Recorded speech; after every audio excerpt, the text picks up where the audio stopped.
Hey guys, I'm back. Here's update number 4 on Florence. The first video I put out was on September 5th, so this is exactly a week since I started making videos. Excuse me. I got you on Benchy Sky, as you can see. Wind speed 10 meters above the ground. We're using this is current, using the icon in the HER model. As I pointed out, you can click this I and it tells you how they do it. Models are run by NOAA, GFS, and HRRR.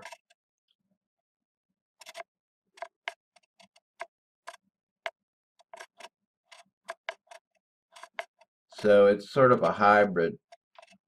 The NOAA, GFS, and HRR models calculate just 1 minute averages on wind speed. However, the icon, and I think this is the one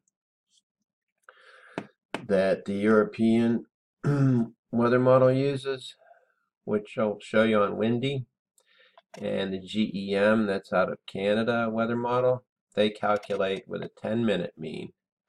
So this makes the 1 minute sustained wind, usually it comes out to be 14% greater than the 10-minute sustained wind speed. So on this one, the fact that they're using the HER and the icon together, I guess they're trying to get sort of a average between the 1 minute mean and the 10-minute mean, which I would have to say could possibly be the most accurate. So anyway, there you have that. And as you can see, here's Florence just crossed that imaginary line. Well, it's not imaginary, but that high energy frequency line that I showed you in prior videos, which I'll show you again here in a minute, just crossed that line. So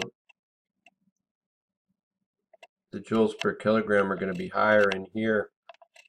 But right now the wind speed on this hybrid icon HRRR model showing about the highest ones looks like it's around in the low 60s.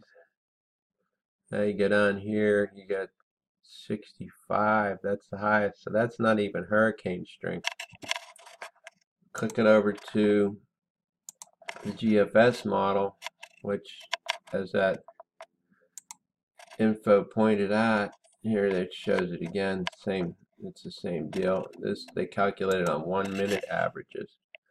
Now this is going to be the highest model that I'm going to show you. The wind speeds on here are up to 98, 99, but that's still only a little bit past top end of a Cat 1 into a Cat 2 if you go by the 99.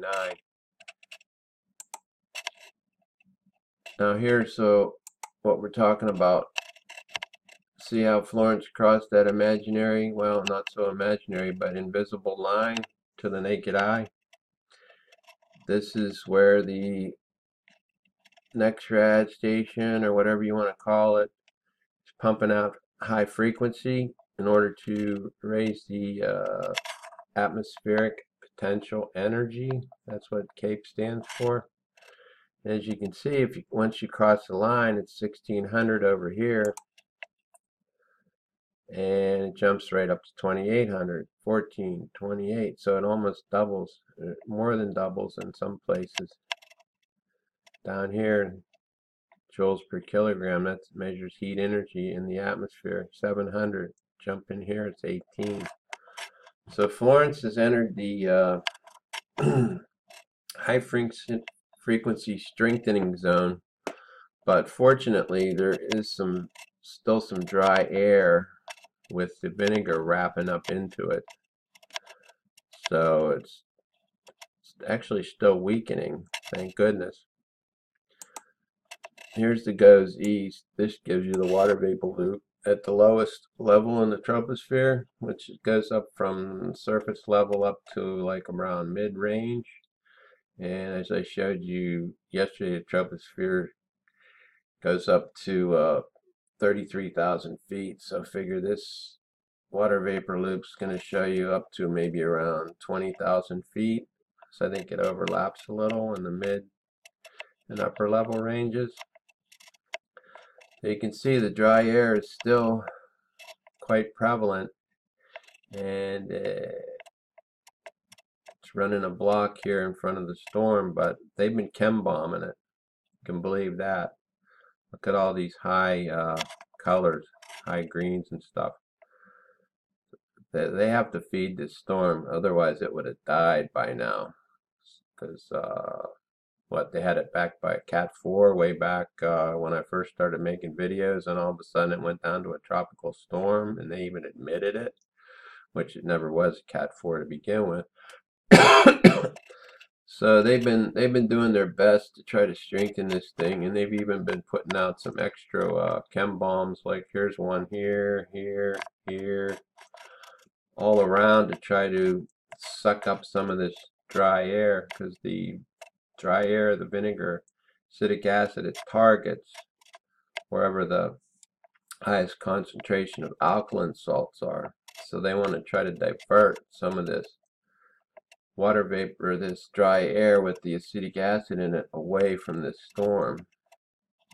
And you can see there's some evidence of it here too. Wherever you see, especially these green bombs, and then they were really bombing the Gulf. So now it's actually raining over here in Rockport. Look, they're bombing that right there. Try to keep this dry air at bay with the acetic acid in it. But anyway,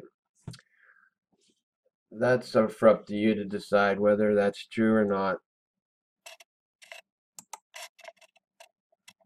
But as you can see, wherever the dry air is with the acetic acid, we have lower joules per kilogram. The reason for that is when the chemical reaction takes place, it uses up potential energy in the atmosphere. That's why the joules per kilogram go down. So that's further evidence of some type of a chemical reaction going on, or you wouldn't have such a mix in different energy readings throughout this area. So you can see the vinegar's dry air, acetic acid's been going in and interacting with the alkaline salt-based chem clouds, and the chemical reaction uses up the potential energy in the atmosphere in that particular area and lowers it. As you can see, the eye, Florence, is pretty low, like in here and stuff. It's just this dry air with the acetic acids getting sucked into it. So all I can say, guys, is keep pouring out the vinegar, because they're going to park this thing, and I'm sure you've seen on the news, weather channels and so forth. It's going to get parked, just like I was warning you they did with Harvey in Houston. It came ashore at Rockport. It wasn't all that bad. Then it meandered up the coast, and all of a sudden they parked it here for a couple days and turned on the spigots and chem bombed the crap out of it, and that's why Houston got flooded. Now here's windy. I got it on the European model, and the highest wind speed's 87 miles per hour. If you just punch it, this is kind of odd. It must be a different GFS model, but if you put it on this GFS model on windy, it's only in the 60s. I think 70 is the highest. 70 miles an hour. So before I run out of time, let me jump this thing up till say noon tomorrow, see where it's at. So we got it off the coast. They're parking it. Let's see what the precip looks like. Well, the wind speed on GFS, well, we'll put it on European model since it's higher for this windy. Oh, well, the storm shrunk on the European model, but excuse me, wind speed is higher, but the actual scope of the storm shrunk. Now you got these webcams here. Hopefully they'll still be up during the when the hurricane comes ashore, and we'll be able to access and see exactly what it's looking like. Uh, and it gives you a time lapse too. It goes back maybe almost 20 hours ago. Look, and then it goes hour by hour, and you can see the progressions. Let's see what the precip looks like here. So there's not a lot of precip hitting the 0.97 inches for a 3-hour period. So the precip hasn't come in yet on that model at noon on Thursday. Same deal with the GFS, but the precip's more aggressive on that one. Well, it's just a little bit different. I'd say it's about the same on the precip. So let's jump it up till maybe 8 p.m.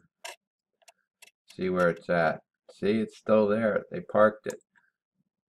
They're gonna park it and try to pump rain into this whole region as much as possible. Sad to say. I don't, I mean, if you ever looked at the Georgia Guidestones, the ultimate goal is to reduce the world's population down to 500 million. So that means like more than 6 billion people have to be eliminated, and that's why they don't. That's why they're doing it, in my humble opinion, anyway. Let's go over to Vinci Sky. We'll pump it up to Thursday. Since that one showed 8 p.m., it was still parked. We'll put it on 8 p.m. You see it's just making landfall. This is on the GFS model. So the wind speeds are coming down along the land, but they still got them way high out here, and that can't be right, because that's the eye, and the wind speed in the eye is not that high. So, I mean, this model, forget that model. Let's go to the hybrid Icon Her model. And even then, you get some pretty high wind speeds out here. And that's more of a true model, because there's the eye. And so, I mean, this is serious business here. Let's see what the precip looks like. Precip's still not too bad. Hopefully, if this stands up and people keep putting out vinegar, we'll be doing all right. You can see Houston. I mean, they're not getting a lot of rain, but like I said, this was never predicted before. They chem bombed the crap out of this area yesterday and around Cancun, just to try to divert some of this acetic acid. I watched them do it. I mean, whether you believe that or not, I don't know. I'll post the link to a classified 1960 CIA document that has travelers insurance involved in the early stages of weather warfare. So, I mean, they got this thing down to a science. You can believe that. So let's go jump it up to 11 p.m. and see where the heck this thing's at. See, it's still there. They're parking it, man. Let's see. Friday, 5 a.m. Let's see if the thing moves. Look, 11 p.m. Friday. The thing's still parked along the coast. So, I mean, they got some evil plans for this thing. Sorry to say. 11 p.m. Friday. Let's see what it looks like on this model. This is on the European. Yep, parked along the coast. Let's see what it looks like Saturday. Look, it's still there. Sunday. Finally moved in. So let's look at 8 a.m. Sunday. Finally starting to go ashore. Look at all this rainfall.